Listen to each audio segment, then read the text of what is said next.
Hey, it's David with Desert Psycho Gaming. It's been a minute since I've made a video, but I wanted to do another Metazoo video. So, Metazoo prices have basically tanked across the board with a few exceptions. Exceptions being more elusive promo cards. So there's an awesome card, King of New York City or Rat King card, that you had to do some stuff. You had to take a picture of yourself in front of the Times Square Metazoo banner, submit that to get a hold of that card. Things like that, cards like that, it doesn't really matter what the game is. When they're cool and they're exclusive, it's going to retain some level of value. Because when there's low print runs, it doesn't take a lot of interest to move it. When there are high print runs, that can be a different story. So, Cryptid Nation First Edition has been pretty accessible, under $500 for a little while now.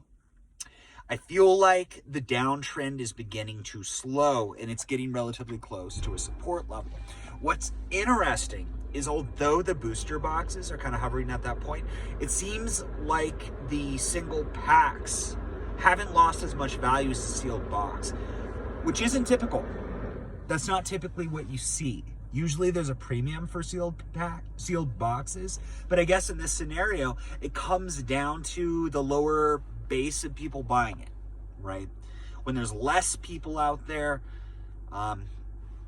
there can be really specific instances. It could be a situation of people just wanting to buy a pack here and there and not really being in a position, or just not having the interest of buying a booster box. In that scenario, somebody probably is willing to pay a little bit more for the pack versus the value of the whole box divided by the number of packs. But Cryptid Nation Second Edition is really what I wanted to talk about today. I know there's cool sets that have come out. There's a few of them. UFO, I think UFO, the prices on singles are kind of okay.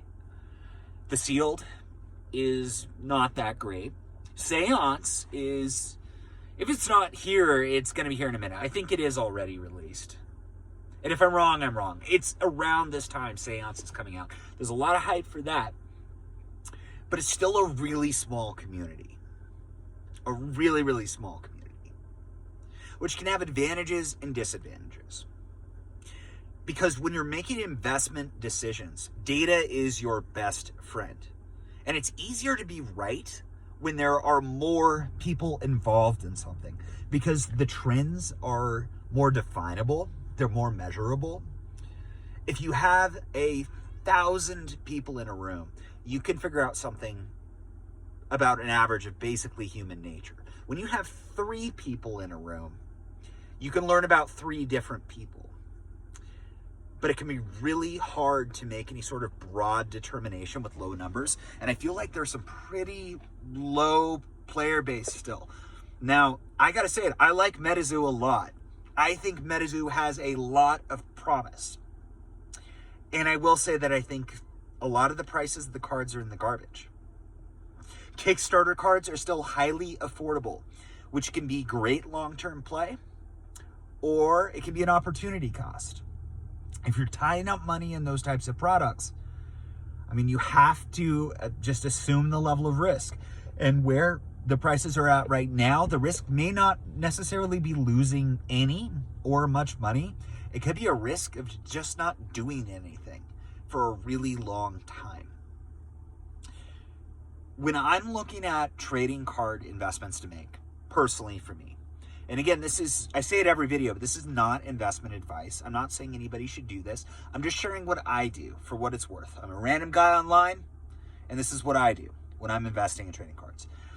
I look at it from the stance of, first of all, how much risk am I willing to take? Second of all, what is my actual objective with this investment?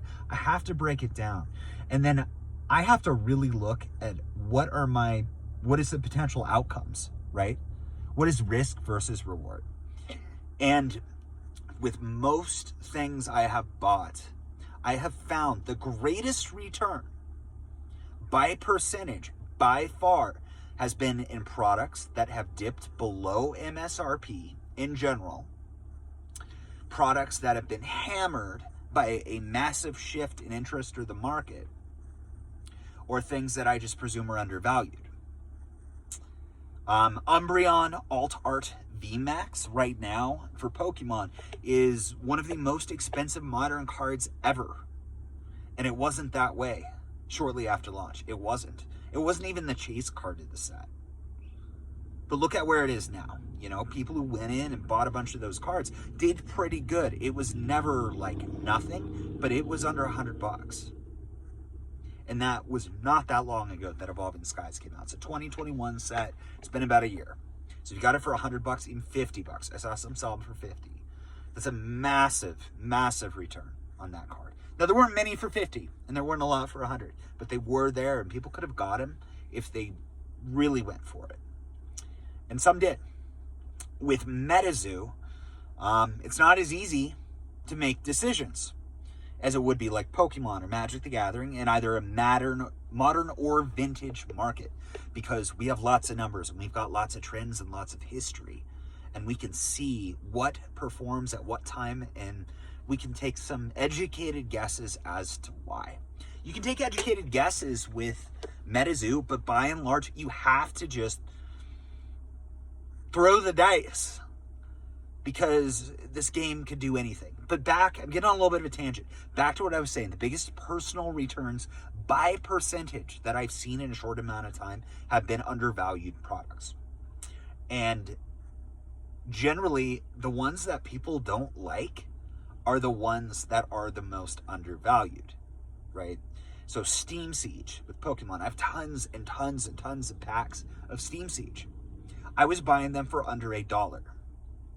So now, you know, it's not worth a lot. It's worth $6, $7 a pack, but under $1. And that wasn't that long ago. You know, let's say a couple years. That's a 100% a year return. I don't think anybody would say that's a bad return. And I similarly think that Cryptid Nation 2 could be in that position. I saw a literal booster box of single packs, and I'm fine with single packs. In a lot of situations, I'm totally okay with buying and sitting on single packs if I'm not planning on opening them. If I want to open it, I want the box because I know I'm getting the diversity. But if I'm just having it to keep sealed to invest and sell at a later date, I am fine with single packs. It's at a good price. $35 for 36 packs. That is under $1. I'm seeing these things sell for around $60 for a sealed booster box online. I think I saw a few for 50 something. I think it's absolutely nuts. And I know that these could have been way overprinted. There's a huge possibility of that. And it's also possible that the interest is going to dissipate out.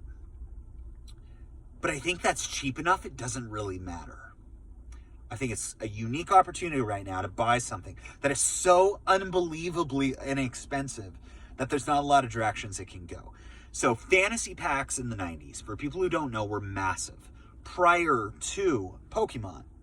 So, and right before Magic the Gathering. Magic the Gathering took over the market, really came in 93 and took over in 94. But prior to 93, there were lots of different types of fantasy sets. There was fantasy art cards. There were Marvel cards. There were all these trading cards. Cabbage Patch Kids. Cabbage Patch Kids actually held on, as well did a few. But there's a lot that didn't. That just fell to the wayside. It went to dust. But the reality is this. Whatever the market says something is worth, it's worth what somebody is going to pay for it. I genuinely believe there's always going to be people interested in Metazoo. Now, I think there's a huge opportunity in the future. It could be years and years down the road. But I do think Metazoo is going to catch on and be very, very mainstream. If it doesn't matter if you get it cheap enough. Those packs, the fantasy packs of the early 90s, somebody could say it's worth 25 cents. And it may be, maybe 10 cents. It might be. But if somebody paid $5 for one, yeah. Yes, they will. They absolutely will. Because people want those. It's cool. It's nostalgic. If you're looking at it from like raw investment potential, its market valuation, the pull rates, all these other analytics, maybe it's not a good call, but you don't even have to look at that stuff with where these prices are at.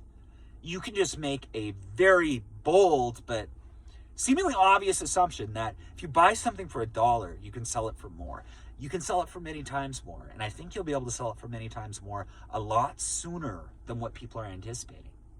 It's just so inexpensive. Base set 2. I get people don't like it. Well, people didn't like Call of Legends either. Look at where that sets at. I get it's different. It's totally different. Metazoo is different than Pokemon. It's different than any other game. It's still a collectible trading cards game. It is still trying to build a base. So it's very, very new. Pokemon had an advantage. When it came into the market, it was already vested as an extremely popular trading card game. It was tested in Japan. It was huge there, and then it came internationally. So it already had a very strong foundation. Metazoo is just built on the backs of Kickstarter donations, basically, and some really cool ideas. But people love it. It is unique. I have faith in it. I think there are very limited populations of basically everything Metazoo relative to the potential that it will rise to. And what I mean by that is you see these sets come out and they've got 50,000, 25,000 booster boxes. Well, they have not that many people buying them yet. This takes a little bit of time and it'll take a little bit of momentum. But eventually, even if more people, a lot more people don't join in for a while, and if there's a slow trickle into it, those boxes are going to get absorbed over time. 50,000 is a lot, but it's not a big number when it comes to any collectible anything. These are not huge populations. I opened Evolving Skies booster box not too long ago, and the box number was on it, and it was like 300-something thousand. Just to put that in a perspective. 300,000 versus 50,000 is considered a massive amount.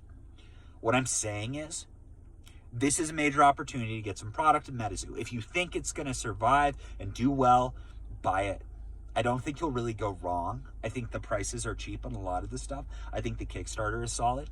Even if it doesn't, though, if you want to just go for a closer to sure thing, I know it's not exciting, and I know people don't like it.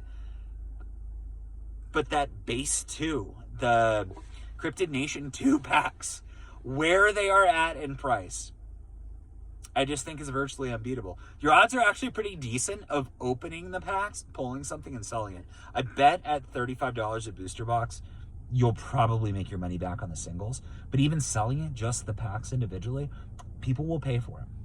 People will absolutely pay for them. Because it's new, because it's cool, because it's Metazoo, and they want it. So it's interesting.